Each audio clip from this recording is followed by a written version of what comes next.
see different scenes throughout South Florida. Ghost towns, really, usually the airport is jam-packed. Same with Brickell, and that's where we have from our sister station WBZ in Boston, Mike LaCrosse. You are live in Brickell. Usually Brickell is bustling. Mike, you're getting a very different feel for it if you've never been there before. It is pretty empty right now. We're at the corner of Brickell Avenue and Southeast 8th Street, and there's only a handful of cars that are driving by.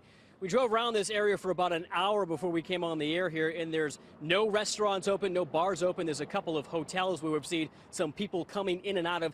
That being said, there are a handful of people that are still walking around. I want to go ahead and bring in a new friend of mine that I made. His name is Tito, and his dog as well. Now, just kind of wanted to get an idea of what are people still doing down here walking around. Tito, why are you still here tonight in this area that's the mandatory evacuation area? Well, I'm out walking my dog Lola, and I figured I'd get a first-hand look at the action outside. And you know, much like you, I'm curious to see who's out and about.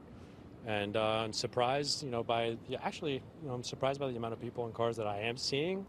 But I'm assuming this is going to die down. Take me through, before we came on the air, you told me that you were sticking it out. Take me through, where are you staying and what is your plan over the next couple of days?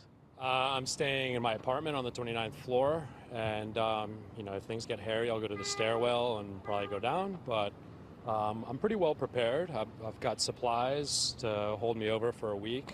You know, we've got Jose coming up behind us, so you know, I picked up extra water just in case, and I think I'm well prepared. Are you worried, or do you think you'll regret this decision to stick it out here? No, I'm not worried. You know, I wanted to be home. You know, I have a dog, so I just figured evacuating would be difficult, and staying put was probably my best decision. Now, you told me there are a handful of people in your building. What do you think it's going to be like inside there? And do you know how many people are still going to stick it out in your residence? They're going to lock down the hatches tomorrow late morning, and nobody's coming in or out. And yeah, I guess we're just going to weather out the storm. Sunday's going to be a difficult day, and yeah, Monday hopefully we get some sunshine and we can start cleaning up. You told me that you'd rather be inconvenient in your own home than actually inconvenient somewhere else. Is that true? Right. I mean, that's just personal preference. I'm sure other people would rather be somewhere else, but yeah, I'd rather be at home. Thanks, Tito. Thanks for your time. Thank you. Stay safe. Thanks.